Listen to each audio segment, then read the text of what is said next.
Hi నమస్తే, this is Pouni. Welcome to YK మనం. చిత్తూరు జిల్లా వ్యవసాయానికి పెట్టిన పేరు. అనేక రకాల కూరగాయలు, పండ్లు పండిస్తుంటారు. రెండు రాష్ట్రాలు సరిహద్దుల్లో ఉన్న జిల్లా కనుక దిగుమతులకు అనుకూలంగా ఉండటంతో అంశాల్లో ముందంజలో ఉంది. ఇదే క్రమంలో చిత్తూరు జిల్లాలో ఒకప్పుడు వెలిగిన పట్టు పరిశ్రమ ఇప్పుడు దారుణంగా పడిపోయింది. చిత్తూరు జిల్లాలోని కుప్పం, వీకోట, పలమనేరు, నగరి ప్రాంతాల్లో పట్టు పరిశ్రమ ఎక్కువగా సాగు చేసేవారు. ప్రభుత్వ సహకారంతో షెడ్లు ఏర్పాటు చేసుకుని వ్యాపారం చేసుకునేవారు. కానీ 6 సంవత్సరాలుగా పట్టు పరిశ్రమ తీరని కష్టాల్లో మునిగిపోయింది. దీనికి కారణం ప్రభుత్వం నుంచి రావాల్సిన ప్రోత్సాహకాలు అందకపోవడమే. దీంతో పట్టుకు పెట్టుబడి డబ్బులు కూడా రావడం లేదని ఆవేదనతో దాన్ని పక్కన పెట్టేశారు. పట్టు పరిశ్రమకు ప్రభుత్వ సహకారం లేకపోవడంతో ఈ వృత్తిని చేసేవారు సైతం జీవనోపాధి కోసం బెంగళూరు వంటి ప్రదేశాలకు వలస వెళ్లిపోయారు. ప్రభుత్వాలు సహకరిస్తే పట్టు పరిశ్రమకు పునర్వైభవం తెస్తామని రైతులు అంటున్నారు. ఇక దీనిపై మరింత సమాచారాన్ని మా చిత్తూరు జిల్లా స్పెషల్ కరెస్పాండెంట్ శివకుమార్ లైవ్లో అందిస్తారు. శివకుమార్, చెప్పండి, మరి ఒకప్పుడు చిత్తూరు జిల్లాకు గుర్తింపుగా ఉన్న పట్టు పరిశ్రమ ప్రస్తుతం ఎందుకు ఇంత అవస్థలు పడుతుంది? చూసుకున్నట్లయితే ఏదైతే పట్టు పరిశ్రమ ఉందో చిత్తూరు జిల్లాకు సంబంధించి పూర్తి స్థాయిలో ఒకప్పట్లో వెలిగింది. చూసుకున్నట్లయితే కుప్పం కావచ్చు, వీకోట కావచ్చు, శాంతిపురం కావచ్చు, పలమనేరు, ముఖ్యంగా నగిరికి సంబంధించి ఈ పట్టును ఎక్కువగా పండించేవారు. పండించిన తర్వాత పట్టు తీసుకొచ్చి స్థానిక మార్కెట్లు ఏవైతే ఉన్నాయో అక్కడ వచ్చేసి వాళ్ళు దాన్ని విక్రయించుకునేవారు. చూస్తే పూర్తి స్థాయిలో ఎక్కడ చూసినా కూడా పట్టు పరిశ్రమనే కాదు, చిత్తూరు జిల్లాకు సంబంధించి వ్యవసాయానికి పెట్టింది పేరుగా చెప్పుకోవచ్చు. ఎందుకంటే 2 రాష్ట్రాల్లో సరిహద్దులు ఉన్నటువంటి జిల్లా కాబట్టి అట్లా ఎక్స్పోర్ట్ కి ఇట్లా ఇన్పుట్ అన్నిటికీ కూడా అనుగుణంగా ఉంటుంది కాబట్టి ఈ విధంగా ముందుకెళ్ళేది. సో ఇట్లాంటి తరుణంలో చూసుకున్నట్లయితే ఈ పట్టు పరిశ్రమకు సంబంధించి ఎక్కువగా నగిరి దగ్గర వచ్చేసి ఆ పట్టు చీరలు వేయడం కానీ అనేక అంశాలపైన వెళ్ళేది. కానీ ప్రభుత్వ సహకారం అప్పుడు ఉన్న కారణంగా ఈ పట్టు పరిశ్రమ పూర్తి స్థాయిలో అభివృద్ధి పదంలో ముందుకెళ్ళేది. మరి ఏదైతే ప్రభుత్వ సహకారం తగ్గిపోయిందో అంటే ఒక 6 years నుంచి సంబంధించి ఏదైతే ఇన్సెంటివ్ డబ్బులు రావాల్సినటువంటి తరుణంలో ప్రభుత్వం స్టాప్ చేయడం వల్ల ఎవరైతే పట్టు పరిశ్రమ పండిస్తున్నారో వాళ్ళు పూర్తిగా నష్టాలు బారిన పడిపోయేసి ఈ శాఖ నుంచి కూడా దూరంగా వెళ్ళిపోవాలని చెప్పి కూడా ట్రై చేశారు. అంటే ప్రభుత్వ సహకారము రైతులకు అందకపోవడంతో పూర్తి స్థాయిలో ఏదైతే పట్టు రైతులు కూడా పూర్తిగా పక్కకి వెళ్ళిపోవాల్సిన అవసరం వచ్చింది. ఎక్కడ చూసినా కూడా కొలాప్స్ అయిపోయింది. అంటే పూర్తిగా తెచ్చిన మార్కెట్ కి అంటే చూసుకోలేదు కర్ణాటక రాష్ట్రంలో ఉన్నటువంటి మార్కెట్ కి, ఆంధ్రలో ఉన్నటువంటి మార్కెట్ కూడా వేరియేషన్ రావడం వల్ల రేట్లు కూడా పూర్తి స్థాయిలో పడిపోవడం వల్ల కూడా అదందుకు చెప్పుకోవచ్చు మనం.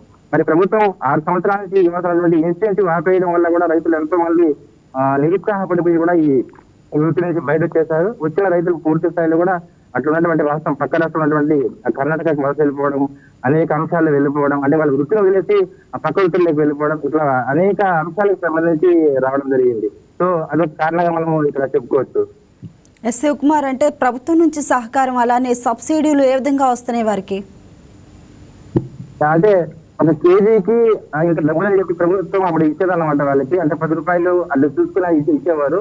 సో అంటే 50 రూపాయలు చొప్పున రావాల్సినటువంటి కొన్ని కోట్ల రూపాయలు పెండింగ్ లో పడిపోయింది. అంటే 6 సంవత్సరాల నుంచి రైతులకు ఏదైతే వాళ్ళు పండిస్తున్న పంటకి తెచ్చినటువంటి పంటకి అటువంటి ఇన్సెంటివ్ డబ్బులు పూర్తిగా పక్కకి వెళ్ళిపోవడం వల్ల, అంటే ప్రభుత్వ సహకారం రాకపోవడం వల్ల కూడా పూర్తి స్థాయిలో ఈ వృత్తి నుంచి కూడా వాళ్ళు రావడానికి ముఖ్య కారణంగా చెప్పుకోవచ్చు. అంటే ఇన్సెంటివ్ వచ్చిన తర్వాత వాళ్ళైతే మార్కెట్ తీసుకొస్తారు, దానిపైన కొంచెం ఎక్కువ లాభం వచ్చేది. ఆ లాభాన్ని వాళ్ళు తీసుకునేసి పూర్తి స్థాయిలో అటు కుటుంబ పోషణ కావచ్చు, పిల్లల చదువులు కావచ్చు, అనేక అంశాలపైన వాళ్ళు ముందుకు వెళ్ళేవారు. మరి ఇప్పుడు పెట్టిన పెట్టుబడికి డబ్బులు వస్తుంది తప్ప సరైన కూలీలు కూడా రావడం లేదని కూడా ఎంతమంది ఆవేదన వ్యక్తం చేస్తున్నారు. దీనికి సంబంధించి ప్రభుత్వం ఇప్పటికే ఇన్సెంటివ్ కూడా రిలీజ్ చేసినా వీళ్ళంతా అకౌంట్ లేక కూడా రాలేదని చెప్పేసి కూడా 2 years నుంచి అయితే పూర్తిగా ఉన్నారు. అంటే గడిచిన ప్రభుత్వంలో అయితే రోడ్డుపై కూడా వచ్చి ధర్నాలు చేసిన బ్యాక్లో కూడా మనం చూసాం. అంటే ధర్నాలు చేసి మాకు ఖచ్చితంగా ప్రభుత్వం ఇచ్చేది ఇవ్వాలని చెప్పి చెప్పారు. మరి ఇవ్వాల్సిన సమయంలో ఇవ్వకపోవడంతో రైతులు దీనిలో పూర్తిగా నిరుత్సాహంతో ముందుకెళ్తున్నట్లయితే తెలుస్తుంది. సుకుమార్, మెయిన్ అసలు ఇప్పుడు ప్రభుత్వం నుంచి ఎటువంటి సహకారం కోరుతున్నారు? ఏ విధంగా వాళ్ళు డిమాండ్ చేస్తున్నారు? ఏం కావాలంటున్నారు రైతులు? అంటే వీరికి రావాల్సినటువంటి ఇన్సెంటివ్ ఏదైతే ఉందో ఆ ఇన్సెంటివ్ పూర్తి స్థాయిలో రైతులకు ఇచ్చేస్తే పూర్తిగా మళ్ళా పూర్వవైపు తెచ్చుకోవడానికి అవకాశం ఉంటుంది. మరీ ముఖ్యంగా చూసుకున్నట్లయితే వీళ్ళు కల్పిస్తున్నటువంటి షెడ్లు కావచ్చు, దానికి సంబంధించినటువంటి మందులు కావచ్చు, అనేక ప్రభుత్వ రాయితీతో కూడా ఇంకా తగ్గించుకొని ఇస్తే బాగుంటుంది. ఎందుకంటే ఇప్పుడు ఎక్కడ చూసినా కూడా రేట్లు పెరిగిపోవడం వల్ల తీసుకోవాల్సినటువంటి మందులు కావచ్చు, అనేక అటువంటి వాటిలో కూడా వీళ్ళు పెట్టుబడి పెట్టడానికి కూడా లేదు. ఎందుకంటే వీళ్ళు ఎంత ఖర్చు పెడుతున్నారో ఆ ఖర్చు సంబంధించి డబ్బులు వస్తుంది తప్ప వీళ్ళకి పూర్తిగా లాభాలు లేవు కాబట్టి పూర్తిగా లేదు. దానికి సంబంధించి ఇన్సెంటివ్ ఏదైతే డబ్బులు రిలీజ్ చేస్తే అయితే ఈ డబ్బులు తీసుకుని ముందుకెళ్ళడానికి అవకాశం అని చెప్పేసి కూడా రైతులు మనకి చెప్తున్నారు. Thank you so much Shivakumar. So ఇంకా ఇదే అంశంపై మనతో చర్చించడానికి చంద్రప్ప గౌడ్, ఆయన ఆదర్శ రైతు చిత్తూరు జిల్లా. సో ఆయనతో మాట్లాడదాం. నమస్తే సార్. నమస్తే మేడం, నా పేరు గడ్డం చంద్రప్ప గౌడ్ మేడం. మేము 2000 సంవత్సరం నుంచి పట్టు పరిశ్రమ జిల్లా మంచిగా ఉందని షెడ్ వేసుకుంటాం మేడం. షెడ్ వేసుకున్నట్లయితే 2009 వరకు అంత మంచిగా రేటు ఉండేది కాదు. 2009 నుంచి 15 వరకు మంచిగా జరిగింది మేడం. రేటు గవర్నమెంట్ ప్రోత్సాహం కూడా వచ్చింది మేడం. అప్పుడు మాకు ఈ పంట ఖర్చుకి మేము పోయినా కానీ 50 రూపాయలు మాకు ఇన్సెంటివ్ బాగా మిగిలేదు మేడం. దాంతో ఉత్సాహంగా మన జిల్లాలో 10,000 పట్టు షెడ్లు కట్టుకోండి మేడం. ప్రతి పల్లిలో చూసినా పట్టు షెడ్లే కనపడుస్తాయి మేడం. ఈ రోజు గిట్టుబాటు కాని కారణంగా ఇంచుమించుగా 9,000 పట్టు షెడ్లు నిరుపయోగంగా ఉండిపోయిండాయి మేడం. గిట్టుబాటు కాలేదనేసి రైతు కూడా ఒక పంట 2 పంటలు 3 పంటలు చూస్తాడు మేడం. మళ్ళీ పెట్టుబడికే రాని పక్షాన ఏం చేస్తాడంటే గమ్మున నిరుపయోగంగా వదిలేసి దాంట్లో ఒడ్లు వేసుకోవడము, ఆవులు కట్టేసుకోవడం అట్లా చేసుకుంటా ఉన్నారు మేడం. ప్రభుత్వం రాయితీ ఇచ్చినట్లయితే అది పంట పోయినా కానీ ఆ 50 రూపాయలతో మేము పెట్టుబడి సాయం కింద అది ఉంటే చాలా బాగుంది మేడం. ఈ రోజు మేడం చెప్పండి సార్, చెప్పండి. మేడం ఈ రోజు అన్ని వస్తువులు రేటు పెరిగిపోయింది మేడం. 7 రూపాయలు 8 రూపాయలు న్యూస్ పేపర్ ఉండేది దానికి వాడేది, ఈ రోజు 48 రూపాయలు కిలో అయిపోయింది మేడం. పట్టు పురుగులు 1100 రూపాయలకు వచ్చేవి, ఈ రోజు 5,000 అయిపోయింది మేడం. అన్ని రేట్లు పెరగడంతో ఈ రోజు పట్టు పరిశ్రమ గిట్టుబాటు కాలేదని కట్టుకోండే షెడ్లు కూడా చాలా మంది నిలిపేస్తా ఉన్నారు పట్టు వ్యవసాయం. మీకు సబ్సిడీలు అనేది ప్రభుత్వం నుంచే సబ్సిడీలు అనేవి ఉంటాయి కదా సార్, మరి అవేం లభించట్లేదా, పొందట్లేదా సబ్సిడీలు లాంటివి? మేడం సబ్సిడీలు అంటే షెడ్లకి గన వస్తా ఉండదు మేడం. 50 రూపాయలు రాయితీ వచ్చినట్లయితే పంట పోయినప్పుడు అది ఒక ప్రోత్సాహం ఉంటే రైతును ఆదుకునేది మేడం. పంట ఈల్డింగ్ రావడం, అది వాతావరణం మీద ఆధారపడే పంట. అప్పుడు ఏమంటుంటే ప్రకృతి ఇంచుమించుగా రోజుకి 2 రోజులకి మారుతా ఉంటుంది మేడం. పంటలు పోయినప్పుడు చాలా ఇబ్బందులు పాలవుతారు మేడం రైతులు. అంటే చాలా అతి జాగ్రత్తగా పసిబిడ్డను చూసుకుంటే దానికంటే జాగ్రత్తగా చూసుకోవాలి. కొంచెం మిస్టేక్ జరిగితే కూడా పంట వెళ్ళిపోతుంది మేడం. గాలి వదిలితే మనకో గాలి ఎక్కువై పంట పోతుంది, గాలి మూసేస్తుంది మనకో గాలి తక్కువైపోయి, అంటే 95 మంది రైతులకి పంట ఎట్లా చేసుకోవాలో తెలియదు మేడం.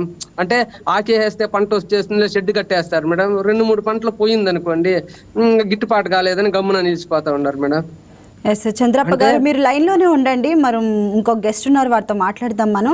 సో మనతో దీని గురించి చర్చించడానికి ఓబుల్ రాజు గారు ఉన్నారు. ఆయన చిత్తూరు జిల్లా వ్యవసాయ కార్మిక సంఘం ప్రధాన కార్యదర్శి. ఆయనతో మాట్లాడదాం. నమస్తే అండి ఓబుల్ రాజు గారు. నమస్తే అండి సార్. చెప్పండి సార్, మరి ఒకప్పుడు వేలాది మందికి ఉపాధి కల్పించిన పట్టు పరిశ్రమ అసలు ఈ స్థితికి రావడానికి ప్రధాన కారణాలు ఏంటండి? ప్రధానంగా రైతులు ఈ చిత్తూరు జిల్లాలో పట్టు పరిశ్రమకు, పట్టు రైతులకు సంబంధించినటువంటి జీవనోపాధి, అందులో పనిచేస్తున్నటువంటి వ్యవసాయ కూలీలకు జీవనోపాధి కల్పించినటువంటి చిత్తూరు జిల్లాలో ఈ రోజు పట్టు పరిశ్రమ మీద ఆధారపడినటువంటి రైతులు కానీ, ఆ రైతులు పొలాల్లో పనిచేసే వ్యవసాయ కూలీలు కానీ ఈరోజు ఉపాధి కోల్పోయి వలసలు పోతున్నారు. దీనికి ప్రధాన కారణము ప్రభుత్వం యొక్క విధానాల వల్ల ఈ పరిస్థితి వచ్చిందని చెప్పేసి మేము చెప్పదలుచుకున్నాం. ఎందుకంటే ఈరోజు ఈ జిల్లాలో పండించినటువంటి పట్టుకి ఇక్కడ గిట్టుబాటు ధర కల్పించాల్సినటువంటి బాధ్యత ప్రభుత్వం మీద ఉంటుంది. అంతేకాకుండా బయట దేశాల నుంచి పట్టును దిగుమతి చేసుకోవడం వల్ల ఈ దేశంలో ఉన్నటువంటి రైతులకి, ఇక్కడ పండించే రైతులకేమో పెట్టుబడి ఎక్కువ వస్తుంది, దిగుబడి తక్కువ వస్తుంది. దానికి తగ్గట్టుగా ఇక్కడ పట్టుకు గిట్టుబాటు ధర కల్పించాల్సినటువంటి బాధ్యత ఈ ప్రభుత్వం మీద ఉండాల్సి వస్తుంది. కానీ బయట ఇక్కడేమో 300 రూపాయలు పట్టు అమ్ముతా ఉంటే బయట నుంచి 200కే దిగుమతి చేసుకుంటున్నారు చైనా నుంచి. ఆ 200 రూపాయలు దిగుమతి చేసుకుంటున్నప్పుడు ఇక్కడ 300 రూపాయలు పెట్టుబడి పెట్టి 300 రూపాయలకు పట్టుకునే పరిస్థితి వ్యాపారస్తుల దగ్గర ఉండదు. వ్యాపారస్తులు ఎప్పుడు కూడా కానీ తక్కువ రేటుకు ముడి సరుకు కొనాలనుకుంటారు, ఎక్కువ రేటుకు వాళ్ళు ఉత్పత్తి చేసినటువంటి వస్తువులు అమ్ముకోవాలనుకుంటారు. ఇది వ్యాపార యొక్క లక్షణం. కానీ ఇక్కడ ప్రభుత్వము బయట దేశాల నుంచి పట్టును ఎప్పుడైతే దిగుమతి చేసుకోవడానికి అనుమతినిచ్చిందో ఆ అనుమతినివ్వడంతో ఈ రాష్ట్రంలో ఉన్నటువంటి ముఖ్యంగా చిత్తూరు జిల్లాలో ఉన్నటువంటి రైతులు ఈ పెట్టుబడి ఎక్కువైపోయి పెట్టుబడి పెట్టేదానికి దాని యొక్క ఖర్చు ఎక్కువైపోయి వీళ్ళకి గిట్టుబాటు రాకోకుండా ఎక్కువ మంది రైతులు ఈ పట్టు పరిశ్రమ నుంచి పక్కకు పోవడం అనేది జరుగుతూ ఉంది. అంతేకాకుండా ఈ రాష్ట్రంలో ఇక్కడ చిత్తూరు జిల్లాలో పండించినటువంటి పట్టు మదనపల్లి, అదేవిధంగా పలంనేరు ఈ మార్కెట్లలో విక్రయం చేస్తూ ఉంటారు. చిత్తూరు కాస్త కోస్తే చిత్తూరు కూడా. కానీ పక్కలో ఉన్నటువంటి కేజీఎఫ్ కానీ కోలార్ కానీ తక్కువ అక్కడ రైతులకి గిట్టుబాటు ఇవ్వడము అని అక్కడ వచ్చే మార్కెట్లలో వాళ్ళకి ఎక్కువ రేటు రావడంతో వ్యాపారస్తులు ఇక్కడి నుంచి రావడానికి కూడా ఇక్కడ వచ్చి కొనుక్కొని పోయే వ్యాపారస్తులు ఇక్కడికి రాకోకుండా పోవడము, వ్యాపారస్తులు ఎప్పుడైతే రాకుండా పోతారో వీళ్ళకు గిట్టుబాటు ధర వచ్చే వాళ్ళు తక్కువ రేటుకి కొనుక్కోవడము. అదేవిధంగా ఇక్కడ ఈ జిల్లాలో పట్టు పరిశ్రమని అభివృద్ధి చేయడానికి రకరకాల ప్రోత్సాహాలు ప్రభుత్వం కల్పించింది. అందులో భాగంగా సిల్క్ రీలింగ్ యూనిట్లు ఏర్పాటు చేయడము, ఆ సిల్క్ రీలింగ్ యూనిట్లలో వందలాది మంది కార్మికులని ఉపాధి కల్పించడము, ఆ రీలింగ్ యూనిట్లలో ఉత్పత్తి అయినటువంటి సిల్క్ ని ప్రభుత్వం కొనుగోలు చేయడము, ఇట్లా రకరకాల పద్ధతుల్లో ఈ సిల్క్ రైతుల్ని డెవలప్ చేయడం అనేది జరిగింది. దీంతో రైతులే కాకుండా వందలాది మంది వ్యవసాయ కూలీలు కూడా దీని మీద ఆధారపడము. అంతేకాకుండా రీలింగ్ యూనిట్లలో వందల కొద్ది ఇప్పుడు మదనపల్లి కానీ పలంనేరు కానీ రీలింగ్ యూనిట్లు ప్రభుత్వమే వాళ్ళకి లోన్లు ఇచ్చి ఏర్పాటు చేయడం, ఇది స్మాల్ స్కేల్ ఇండస్ట్రీస్ గా ఈరోజు సిల్క్ రీలింగ్ యూనిట్ ఉన్నటువంటి పరిస్థితి. ఈరోజు ఎప్పుడైతే రీలింగ్ యూనిట్లలో వాళ్ళు దారం తీసి అది పట్టు వస్త్రాలు ఉత్పత్తి చేసే మగ్గాలకి సప్లై చేస్తారు, అక్కడ ఎక్కడైతే వాళ్ళకు కూడాను ఎక్కువ రేటు వస్తుందో అక్కడ అమ్ముకోవడానికి, తక్కువ రేటు పట్టు గూళ్ళు ఎక్కడ వస్తాయో అక్కడ దాన్ని తీసుకోవడానికి, అందులో పట్టుగూళ్ళు కూడాను నాణ్యమైనటువంటి పట్టుగూళ్ళు ఎక్కడ వస్తాయో అక్కడ తీసుకోవడానికి ఈ రీలింగ్ యజమానులు కొంత ఉత్సాహం చూపిస్తారు. ఆ విధంగా చూసినప్పుడైతే మనకు ఇక్కడ ఈ సరైనటువంటి పోషకాలు లేకుండా పట్టు పరిశ్రమ పట్టు గూళ్ళు సరిగా రాకపోవడము, ఈ వాతావరణం ప్రధానంగా పట్టుగూళ్ళ పరిశ్రమకు పట్టు ఉత్పత్తికి వాతావరణం కూడా చాలా కీలకంగా ఉంటున్నటువంటి పరిస్థితి. దానికి అది ఈ పలంనేరు చిత్తూరు జిల్లా, అదేవిధంగా మదనపల్లి ఈ ఏరియాలలో ఇట్లా నగిరి దాకా ఈ చిత్తూరు జిల్లాలో ఉన్నటువంటి ఉమ్మడి చిత్తూరు జిల్లా ఉన్నటువంటి ఈ ప్రాంతము బాగా సహకరిస్తుంది ఈ పట్టు పరిశ్రమకి. కాబట్టి అందువల్లనే ప్రభుత్వం కూడా దీన్ని బాగా ముందు ప్రోత్సహించింది. షెడ్లు కట్టుకోవడానికి సబ్సిడీలు ఇచ్చి ఎస్సీ ఎస్టీ రైతులు ఉంటే వాళ్ళకి 90% సబ్సిడీ ఇవ్వడము, కొన్ని చోట్ల 100% ఫ్రీగా ప్రభుత్వమే షెడ్లు కట్టించి వాళ్ళని ఆ విధంగా ప్రోత్సహించినటువంటి పరిస్థితి గతంలో ఉండేది. కానీ ఎప్పుడైతే కేంద్ర ప్రభుత్వము ఈ సరళీకరణ ఆర్థిక విధానాలు ఈ బయట దేశాల నుంచి పట్టును దిగుమతి చేసుకోవడమే ఎప్పుడైతే ప్రారంభించిందో అప్పుడు ఈ రాష్ట్రంలో పట్టు పరిశ్రమకు గడ్డు పరిస్థితులు వచ్చాయి. ఈ విషయాన్ని ఈ ప్రభుత్వానికి పట్టు రైతులు విన్నవించారు. మేము కూడా వ్యవసాయ కార్మిక సంఘంగా మేము ఈ ప్రభుత్వానికి ఎన్నో దఫాలుగా మేము వినతి పత్రాలు ఇవ్వడం జరిగింది. దానికి తగ్గట్టుగా ప్రభుత్వం మీద ఒత్తిడి తీసుకురావడం అనేది జరిగింది. మేము రైతులతో కలిసి ఎప్పుడైతే మరి వినతి పత్రం ఇచ్చిన తర్వాత మరి ప్రభుత్వం నుంచి ఎటువంటి స్పందన వచ్చిందండి మీకు దీని గురించి? మేము ఎప్పుడైతే పోరాటంలోకి రైతులను కలుపుకొని వెళ్ళామో అప్పుడు మాత్రమే ఈ ఇన్సెంటివ్ అనేది ఈ ప్రభుత్వం ప్రకటించినటువంటి సందర్భాన్ని నేను గుర్తు చేస్తున్నా. అంతకుముందు ఇన్సెంటివ్ ఉండేది కాదు. మా పోరాటాల ఫలితంగానే ఇన్సెంటివ్ అనేది వచ్చింది. అది ఆ ఇన్సెంటివ్ వచ్చిన తర్వాత రైతులు కొంత ఇన్సెంటివ్తో ఓహో మనకు 300 రూపాయలు ఇక్కడ మార్కెట్లో పట్టుగూళ్ళు కిలో అమ్మినా కూడా ప్రభుత్వం 50 రూపాయలు వేసిస్తుంది కాబట్టి మనకు 350 రూపాయలు వస్తే సరే మనకు అప్పులు అంటే పెట్టుబడి మీద పడుకోకుండా మనకు సరిపోతుంది అనే ఒక భావంతో ఈ పట్టు వ్యవసాయాన్ని కొనసాగించారు. కానీ ఎప్పుడైతే బయట దేశం నుంచి పట్టును దిగుమతి చేసుకున్నారో దిగుమతి చేసుకున్న తర్వాత ఇక్కడ పండించే పంటకి గిట్టుబాటు ధర లేకపోవడము, వాళ్ళు మనకన్నా తక్కువ రేటుకు పట్టుకూలు ఇవ్వడము, దీంతో ఇక్కడ పండించే రైతులకి పూర్తిగా నష్టాలు వచ్చే పరిస్థితి. 1 సంవత్సరం, 2 సంవత్సరాలు, 3 సంవత్సరాలు చూసిన తర్వాత మనకి ఇంకా మనం ఇక్కడ పండించే పైగా నాణ్యత కూడాను, వాస్తవంగా బయట దేశం నుంచి వచ్చే పట్టును చూస్తే మన దేశంలో పండించే పంట మంచి నాణ్యమైన పంట, కాకపోతే గిట్టుబాటు వీళ్ళకి పండించే పంటకి అవసరమైనటువంటి పెట్టుబడి చూసినప్పుడు వీళ్ళకు గిట్టుబాటు దొరకడం లేదు. దొరకకపోవడంతో వాళ్ళు ఈ పట్టు రైతులు ఈ పంటని తీసేసే పరిస్థితి. దాని నుంచి ప్రభుత్వం ఎప్పుడైతే గతంలో ఏ విధంగా అయితే ప్రోత్సహించిందో ఆ విధంగా దీన్ని తీసేసేదానికి కూడా ప్రభుత్వమే కారణం అని చెప్పేసి మేము బలంగా చెప్పదలుచుకున్నాం.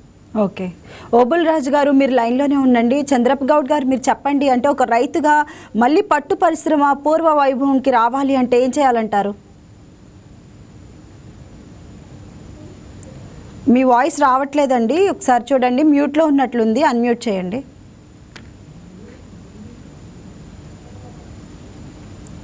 మీ వాయిస్ వినిపించట్లేదండి. మేడం 50 రూపాయల రాయితీ వచ్చినట్లయితే రైతులు ఉత్సాహంగా చేస్తారు మేడం. అన్ని ఇప్పుడు 500 అట్లా అమ్ముతుంది అనుకోండి మేడం కిలో, 500 ఖర్చుకు పోయినా ప్రభుత్వం ఇచ్చే 50 రూపాయల రాయితీ ఉన్నట్లయితే రైతు అదన్నా మిగిలితే కుటుంబ ఖర్చులకు, పిల్లల ఫీజులకి బాగుంటుంది మేడం. ఈ రోజు వ్యవసాయం ఖర్చుతో కూడింది అయిపోయింది మేడం. అదే కాకుంటే కూడా యంత్రీకరణ కూడా చాలా అవసరం ఉంది మేడం. ఏమంటే పట్టు వ్యవసాయం అంటే కష్టమని వచ్చే పని వాళ్ళు కూడా రావడం లేదు మేడం. అందుకని ప్రభుత్వం యాంత్రీకరణ పైన కూడా దృష్టి పెట్టాల్సిన అవసరం ఉంది మేడం. మనకి సెంట్రల్ సిల్క్ బోర్డ్ లో మేడం దానికి ఇంజనీర్లు కొన్ని కోట్లు బడ్జెట్ ఉంది మేడం, కానీ ఎందుకో తెలియదు మేడం. అక్కడ మిషనరీలోనా కూడా జాప్యం జరుగుతా ఉంది. ప్రభుత్వము ఆ ఉద్యోగులు ఏం చేస్తా ఉన్నారు, ఇంజనీర్లు తెలడం లేదు మేడం. కొన్ని కావాల్సిన ఫండ్స్ ప్రభుత్వం అందజేస్తా ఉంది మేడం, కానీ వీళ్ళు చేయడం లేదు. దానికి కావాల్సిన యంత్రీకరణ, దానికి కావాల్సిన వసతులు, ఆ విషయంలో చాలా లేట్ జరుగుతా ఉంది మేడం. అది కొత్త షీట్లు కూడా రావాలి మేడం. ఇప్పుడు కొన్ని మేడం ప్రభుత్వ రీలింగ్ యూనిట్లు కూడా ప్రభుత్వ రీలింగ్ యూనిట్లు బాగా జరిగాయి మేడం. అప్పుడు వాళ్ళు మంచి రేట్ ఇచ్చేవాళ్ళు మేడం. అంటే ప్రైవేటు వ్యక్తులతో పోటీ పడి రేట్ ఇచ్చేవాళ్ళు మేడం. ఆ రోజు రైతుకు బాగా న్యాయం జరిగేది మేడం. ప్రభుత్వ రీలింగ్ యూనిట్లు పూర్తిగా నిలిపేస్తున్నారు మేడం. అంటే బిల్డింగ్ ఉంటాయి, మిషనరీ ఉంది, అంటే పై అధికారులకి దీనివల్ల కష్టం ఉంటుందని మేడం. చెప్పండి. సాగు చేయాలంటే ఎకరా సాగు చేస్తే 6 మందికి దీంట్లో పని కలుగుతుంది మేడం. అంటే రైతుకు పని ఉంటుంది, పట్టుగుళ్ళు కొనే వాళ్ళకి పని ఉంటుంది. ఏం మేడం, దీంట్లో 5-6 మంది లబ్ధి పొందుతారు మేడం. పట్టు కంటిన్యూ చేసి ప్రభుత్వం ఆదుకుంటేనే బాగుంటుంది మేడం. దీనివల్ల చాలా కుటుంబాలు పని జరుగుతుంది మేడం దీనివల్ల. ఓకే, సో ఓబుల్ రాజు గారు మీరు చెప్పండి, అంటే ఇప్పుడు ఈ పని అనేది లేకపోవడం వల్ల కార్మికులు కానీ రైతులు కానీ వలసకు కూడా వెళ్ళిపోతున్నారు అనేది వింటున్నాం, అది నిజమే అంటారా? సార్ మీ వాయిస్ రావట్లేదండి, మ్యూట్లో ఉంది. ఓబుల్ రాజు గారు ఒకసారి చూసుకోండి.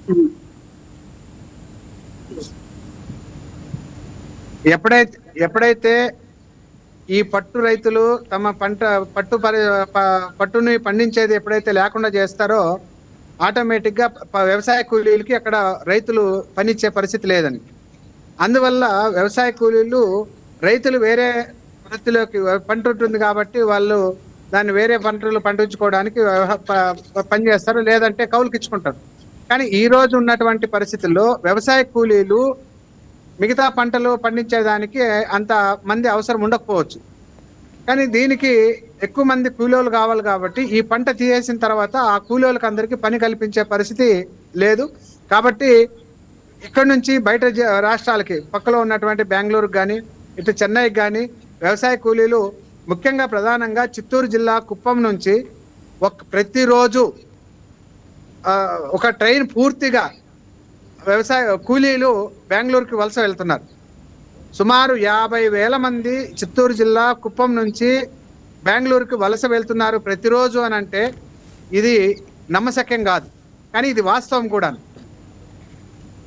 కాబట్టి అక్కడ కుప్పంలో ఉన్నటువంటి వ్యవసాయ కూలీలు మాకు బెంగళూరుకి ప్రతిరోజు వెళ్ళి రావడానికి ఉపాధి కోసం వెళ్తున్నాము, మాకు ప్రత్యేక రైలు వేయండి అని చెప్పేసి ప్రభుత్వాన్ని విన్నవించుకున్నటువంటి పరిస్థితి చిత్తూరు జిల్లా కుప్పం నుంచి ఉంది అనే విషయాన్ని నేను ఈ సందర్భంగా గుర్తు చేస్తా ఉన్నాను. కాబట్టి ఈ వ్యవసాయ కూలీలు ఈ పట్టు పరిశ్రమ లేనందువల్ల వ్యవసాయ కూలీలు బయట వలసలు పోతున్నారనే దానికి ఇది ఒక ప్రధాన కారణంగా మేము చెప్పదలుచుకున్నాం. ఇది ప్రభుత్వం వైఫల్యంగానే దీన్ని మేము చూస్తాం. ఓకే ఓబుల్ రాజు గారు, అంటే ఇప్పుడు ఎవరైతే ఉన్నారో యువ రైతులను చూసుకుంటే మనం, సో ఈ ప్రాబ్లం వల్ల, ఈ సమస్య వల్ల యువ రైతులు కూడా ముందుకు రాలేకపోతున్నారు కదా? వాస్తవం అండి. యువ రైతులే కాదు, ఉన్న రైతులు కూడాను ఈ రోజు ఉన్న పరిస్థితుల్లో రైతులు ఎవరు తమ బిడ్డలు వ్యవసాయం చేయాలి అని కోరుకోవడం లేదండి. మా బిడ్డలు, మేము పడినటువంటి ఈ బాధలు మా బిడ్డలు పడకూడదు అని చెప్పేసి బెంగళూరుకో చెన్నైకో ఇతర రాష్ట్రాలకు పంపించే అక్కడ ఏదో మీరు ఉద్యోగం చేసుకోండి, నెలకు జీతం వచ్చే ఉద్యోగం చేసుకోండి తప్ప ఈ పంట వ్యవసాయం మీద ఆధారపడి మీరు నష్టాలు పాలు కావద్దు, మేము అప్పుల పాలు కావద్దు అనే విషయాన్ని బిడ్డలకు చెప్తా ఉన్నారు రైతులు. ఓకే, అట్లాంటి పరిస్థితుల్లో యువ రైతులు ఎవరు ఇట్లాంటి కష్టాలని కోరి తెచ్చుకుంటారు? ఓకే, సో ఇప్పుడు రైతుల తరపున మీరేమని డిమాండ్ చేస్తున్నారండి మరి ప్రభుత్వానికి? అంటే ఎటువంటి సదుపాయాలు ఉంటే మళ్ళీ పరిశ్రమని మళ్ళీ గట్టెక్కించవచ్చు అంటారు? ఖచ్చితంగా ప్రభుత్వం తలుచుకుంటే ఏ రంగాన్నైనా గట్టెక్కించేదానికి అవకాశాలు పుష్కలంగా ఉన్నాయండి. కాకపోతే ఆయా ప్రభుత్వాలకి చిత్తశుద్ధి కలిగినటువంటి మనసు ఉండాలి. అది లేకపోవడంతో ఈ సమస్యలన్నీ వస్తున్నాయనేది మనకు స్పష్టంగా కనపడతా ఉన్నాయి. ఈరోజు చిత్తూరు జిల్లాలో పట్టు పరిశ్రమే కాదండి, ఈరోజు సిరికల్చర్ మాత్రమే కాదు. ఇంతకు ముందు ఈ చిత్తూరు జిల్లా చక్కెర ఉత్పత్తికి, చెరుకు ఉత్పత్తికి ఒక ప్రధాన వనరుగా ఉండేది. ఆ పంట కూడా చెరుకుకు ఇక్కడ ఉన్నటువంటి చెరుకు ఫ్యాక్టరీని మూసేశారు. అది మూసేసిన తర్వాత చెరుకు పండించే పంటలు మొత్తము ఈ సిరికల్చర్కి డైవర్ట్ అయ్యాయి. ఈరోజు సిరికల్చర్ పరిస్థితి కూడా గతంలో చెరుకు రైతులకు ఏ పరిస్థితి అయితే వచ్చిందో ఈరోజు సిరికల్చర్ రైతులకు కూడా అదే పరిస్థితి వచ్చింది. ఇది కూడాను ఇప్పుడు వ్యవసాయానికి సంబంధించి ఈరోజు కూరగాయల పంటలు పండించేదానికి ఈరోజు సిరికల్చర్ మొత్తం తీసి కూరగాయల పంటలు పండించేదానికి వెళ్ళారు. ఈరోజు కూరగాయల పంటల్లో కూడా ఇప్పుడు టమోటాలో కానీ లేదంటే ఇతర కూరగాయల పంటలకి గిట్టుబాటు లేకుండా అవి కూడా ఈరోజు దివాలా తీస్తున్నటువంటి పరిస్థితి మనం చూస్తే చిత్తూరు జిల్లాలో టమోటాలని అదేవిధంగా టమోటాలు రేట్లు లేకోకుండా రోడ్ల వెంబడి లోడ్లు తోయేసినటువంటి పరిస్థితి. ఆ టమోటా నుంచి ఇప్పుడు హార్టికల్చర్ డిపార్ట్మెంట్ వాళ్ళు చాలా వరకు రైతుల్ని ప్రోత్సహించాలి అని ప్రభుత్వము చూసినటువంటి పరిస్థితుల్లో హార్టికల్చరు మామిడి పంటకు గిట్టుబాటు వస్తుంది, మీరు మామిడి పంటలు పెట్టండి అని చెప్పేసి మామిడి రైతులను ప్రోత్సహించారు. ఈరోజు మామిడి రైతులు కూడా సుమారు ఒక 10 సంవత్సరాలుగా మామిడి రైతులు కూడా చిత్తూరు జిల్లాలో పూర్తిగా దివాలా తీస్తున్నటువంటి పరిస్థితి. ఈరోజు చిత్తూరు జిల్లాలో గత 4-5 సంవత్సరాలుగా ఇక్కడ పల్ ఫ్యాక్టరీల వాళ్ళు మామిడి రైతులకు కూడా గిట్టుబాటు కల్పించుకోకుండా మొత్తం పల్ ఫ్యాక్టరీ యజమానులంతా ఒక సిండికేట్ అయ్యి కేవలం మీరు చూస్తే ఎంత ఘోరంగా ఉంటుందంటే ప్రపంచానికి చిత్తూరు జిల్లా మామిడి అంటే చాలా అమృతంలాగా తీసుకునే వాళ్ళని. అవును. కానీ ఈ రోజు చిత్తూరు జిల్లాలో పండించినటువంటి మామిడి పంటకు ఇక్కడ కొనే రైతుల దగ్గర నుంచి కొంటున్నటువంటి ధర ఎంత చెప్తే గన మీరే ఆశ్చర్యపోతారు. ఈరోజు తోతాపురి మామిడి రైతు చిత్తూరు జిల్లాలో పేరెన్నికనది. అట్లాంటి తోతాపురి మామిడి రైతుకి ఈరోజు కిలో 2 రూపాయలు కూడా కొనే పరిస్థితి లేదు. ఇది రైతులు చిత్తూరు జిల్లాలో తోతాపురి రైతులకు ఉన్నటువంటి దౌర్భాగ్యం. ఈ ప్రభుత్వము ఇక్కడ చిత్తూరు జిల్లా కలెక్టర్ గారు సుమారు 2 సంవత్సరాలుగా నేను ఆ మామిడి రైతులతో కలిసి పనిచేస్తున్నటువంటి పరిస్థితి నాకుంది. మామిడి రైతులకి మేము ప్రతి సంవత్సరం పోరాటం చేస్తే రైతులతో కలెక్టర్ గారు మీటింగ్ పెడతారు, పల్ప్ యజమానులు పిలిపించి జాయింట్ మీటింగ్ పెడతారు. ఆ జాయింట్ మీటింగ్లో గత సంవత్సరం 8 రూపాయలు పల్ప్ యజమానులు ఇవ్వాలి, 4 రూపాయలు సబ్సిడీ ప్రభుత్వం ఇస్తుంది, రైతులకి 12 రూపాయలు కిలో ధర ఇవ్వాలి అని చెప్పేసి నిర్ణయం చేస్తే చిత్తూరు జిల్లాలో ఉన్నటువంటి సుమారు 50 ఫ్యాక్టరీల యజమానులు కలెక్టర్ యొక్క ఉత్తర్వులను కూడా బేఖాతరు చేశారు. కేవలం ప్రభుత్వం ప్రకటించిన 4 రూపాయలు మాత్రమే రైతులకు పడింది తప్ప పల్ప్ యజమానులు ఇవ్వాల్సినటువంటి 8 రూపాయలు, 3 రూపాయలు, 2 రూపాయలు, 5 రూపాయలకు మించి ఇచ్చినటువంటి పరిస్థితి లేదు. అంటే జిల్లా కలెక్టర్ సమక్షంలో అంగీకరించినటువంటి అగ్రిమెంట్ ను కూడా, రేట్ ను కూడా పల్ప్ ఫ్యాక్టరీ యజమానులు అమలు చేస్తున్నటువంటి పరిస్థితి లేదు.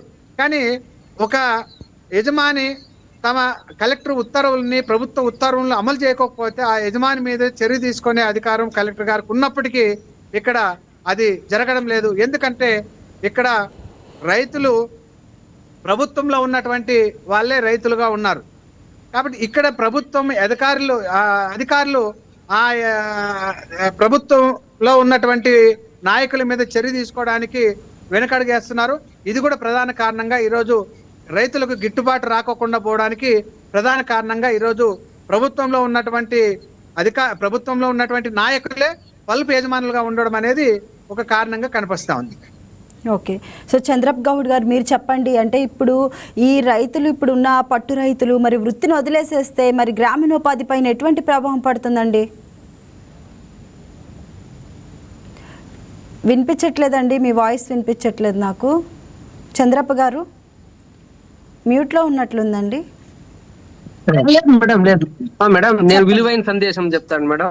మాకు పట్టు రైతు పండించే దాంట్లో 6 తావుల ట్యాక్స్ వస్తుంది మేడం. అంటే గవర్నమెంట్ కు ఒక రైతు కిలో గూళ్ళు పండిస్తే ఇంచుమించుగా 100 నుంచి 150 రూపాయలు ట్యాక్స్ రూపంగా కూడా వస్తుంది మేడం. అంటే మేము పొలం అంటే మార్కెట్ లో, గవర్నమెంట్ మార్కెట్ లో తూకం వేస్తాం కాబట్టి మేడం, మేము వ్యాపారస్తులు 100కు 1 రూపాయి, మేము 1 రూపాయి ఇస్తాం మేడం. అంటే 1 కిలో గూళ్ళు అమ్మితే గవర్నమెంట్ 15 రూపాయలు లాభం ఉంది మేడం. మాకిచ్చే రాయితీ మళ్ళీ అదే సిల్క్ తీస్తారు కదా, నూలు తీసే వాళ్ళ దగ్గర ట్యాక్స్ వస్తుంది, చీర రాసే వాళ్ళ దగ్గర ట్యాక్స్ వస్తుంది, 6 తావు ట్యాక్స్ వస్తుంది మేడం. గవర్నమెంట్ మాకిచ్చే 50 రూపాయల విషయంలో ఎందుకు నిర్లక్ష్యం చేస్తా ఉన్నారు? రైతు పండిస్తేనే కదా మేడం దాన్ని అన్ని ప్రోడక్ట్లు జరుగుతాయి. చీర అనుకో, దేవుడము, ఇవంతా కూడా రైతే వెనక పుడిస్తే మన పట్టు పరిశ్రమ కనుమరుగయ్యే అవకాశం ఉంది మేడం. కంగా మీ ప్రభుత్వం మేడం, ఇంతకు ముందు జగన్ సార్కి అయితే పట్టు గురించి తెలియదు, మన సీఎం గారికి అన్ని అవగాహనలో ఉన్నాయి, ఎందుకో లేట్ జరుగుతా ఉంది మేడం.